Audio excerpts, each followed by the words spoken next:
The next day, as our sweet Lamia was crossing the bridge, she saw two other men nearby. When they first saw her, they were a little cautious, but after seeing how beautiful and blonde she was, they felt more relaxed and warned her that it was very dangerous for her to travel alone. They were so sweet though, and they told her not to worry. Lamia moved a little closer so they could see her fully, telling them that she was stronger than she looked.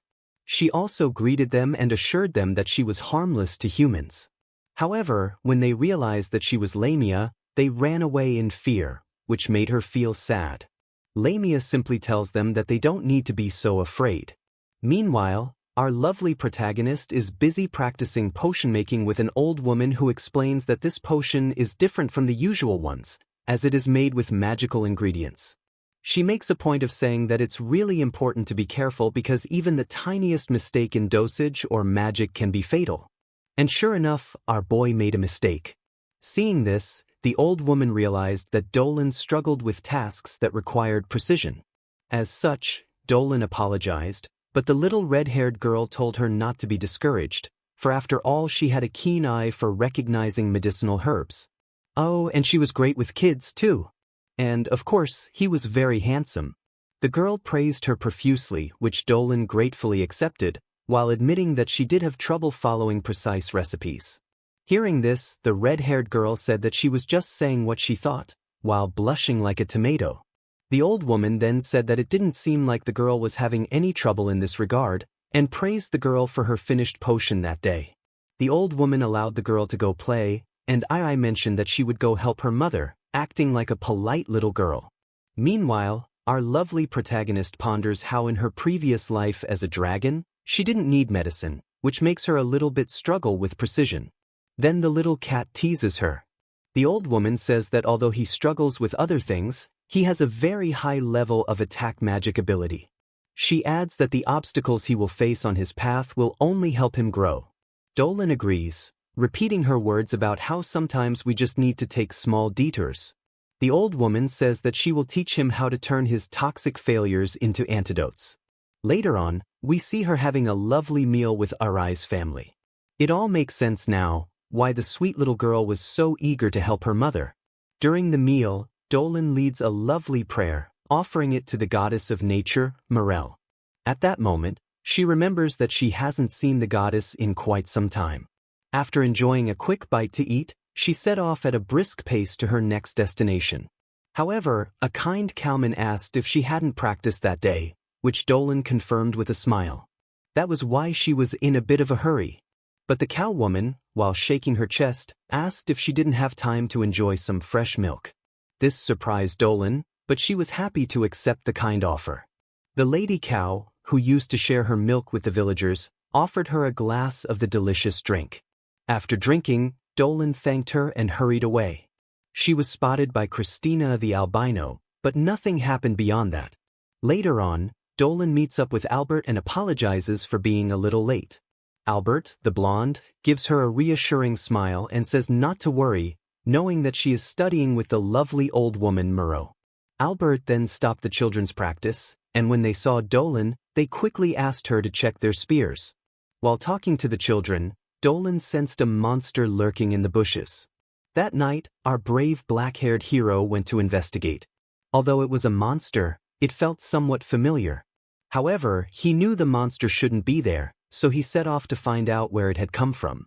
As he suspected, he found his dear friend Lamia taking a relaxing bath. Lamia was surprised and a little nervous, and she slipped right on out of the water. Dolan was there in a flash to help her back up onto the ground.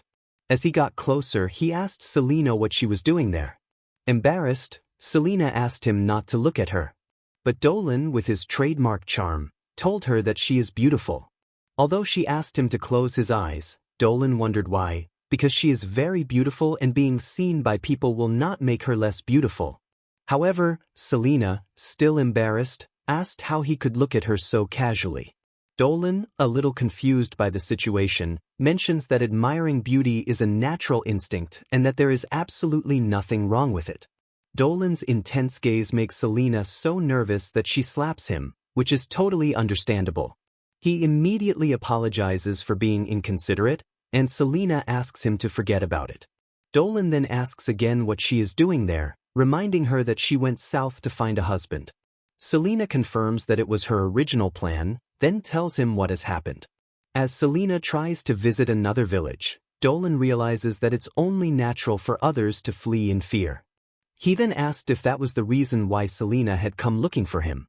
Selena mentioned that she too was afraid of interacting with humans, which made him feel a little sad.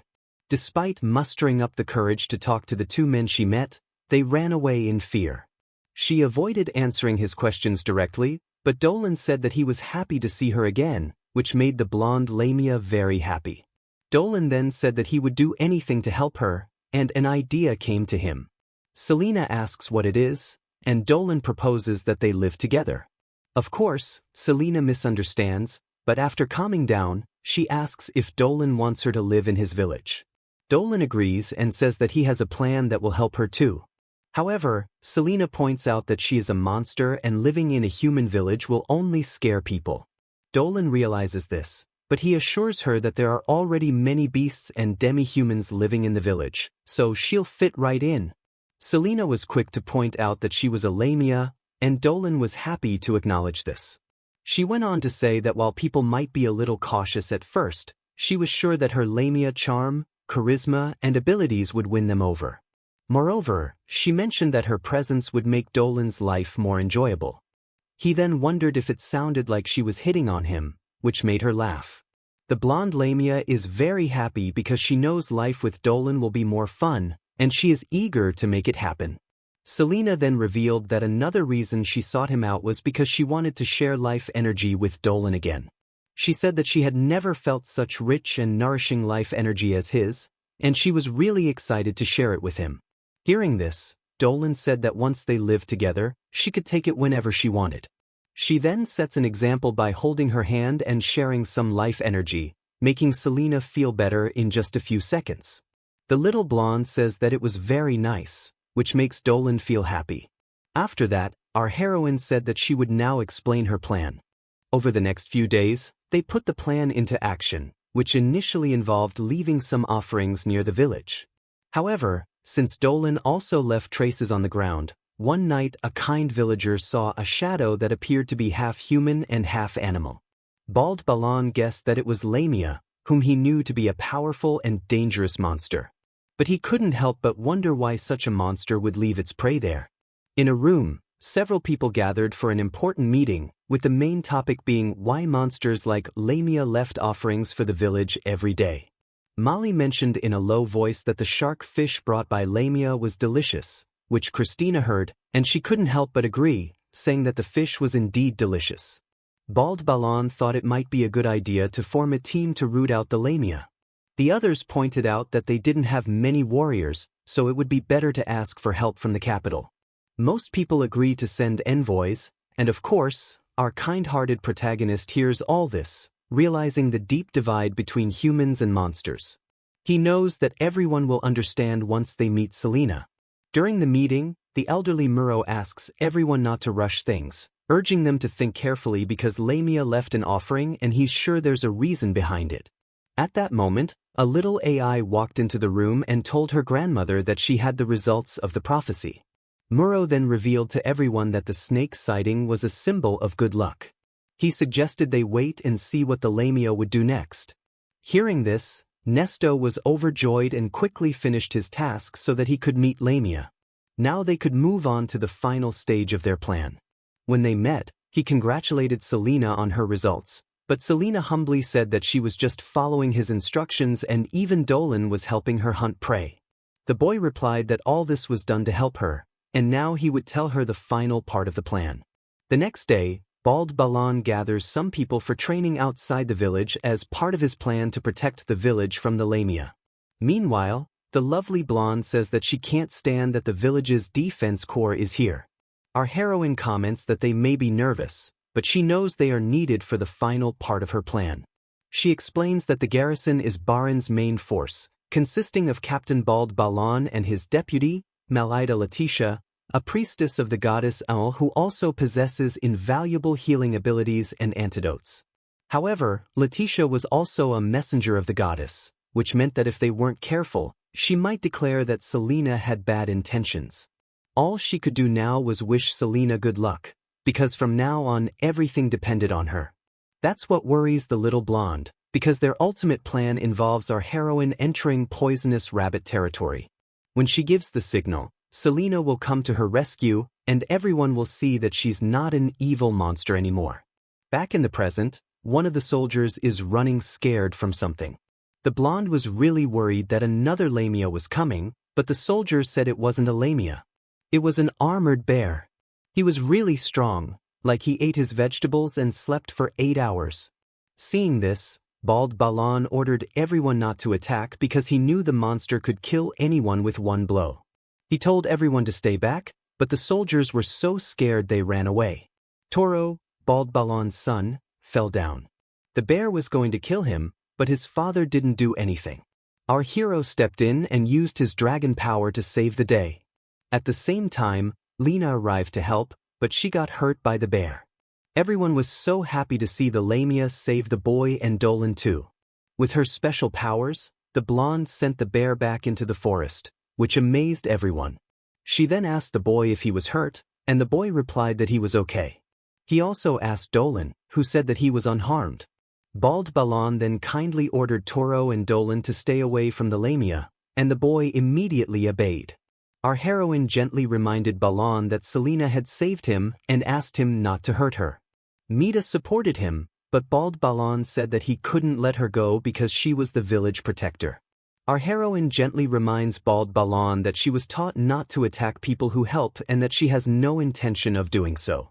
This upsets Bald Balan, who asks Selena if she is the one who left offerings for the village. Selena nods, her eyes filled with worry, and everyone notices the pain in her eyes. The pain makes her tail wag. Balan tries to remain calm and asks why she is doing it. The lovely blonde introduces herself as Selena the Lamia and explains that she left home and traveled according to the rules of her race. She says that she now realizes that traveling alone is more lonely than she ever imagined. With a humble smile, she asked if she could stay in the village, even if only for a little while. When asked why she saved Dolan and the child, she explained that she knew their family would be devastated if they died. She also revealed that her father was human and got along well with her mother. He reassured them that he had no intention of harming humans. Hearing this, most of the soldiers felt reassured and saw her in a new light. Letitia, the kind priestess, then received a prophecy from the goddess and she quickly announced that the goddess of nature had declared that the Lamia before them had no evil intentions and was a child of nature like them. She invited the villagers to live in harmony with her. Letitia approaches Selena and asks if she closed her eyes to avoid scaring people with her gaze. When she says she can open them now, Letitia tells her to do so, and Selena thanks her. Unfortunately, Selena faints. Thankfully, Dolan catches her, realizes that her condition is not good, and has everyone take her to the village. After healing her, they prepare a house for her. Bald Balan was so kind as to ask Selena to explore her new home and let them know if she liked it. Selena was so excited to enter the house and see all the wonderful things inside. She was immediately drawn to the spacious room, the cozy fireplace, and the comfortable bed. But it was the mushroom-shaped pillows that really caught her attention. Malaita revealed that the idea of having so many pillows came from Bald Balan, suggesting that the bald-headed captain had a soft side. Selena thanked everyone for such a charming house. Bald Balan apologized for pointing his gun at her even though she saved his child. He bowed his head and begged for forgiveness.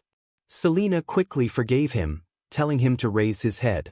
Dolan then says that they're now neighbors, so they'll have a chance to get to know each other better. In front of everyone, our heroine gives Selena a warm handshake and asks her to tell her name. Our men were so kind, and our heroine is delighted to welcome the blonde to Barn Village.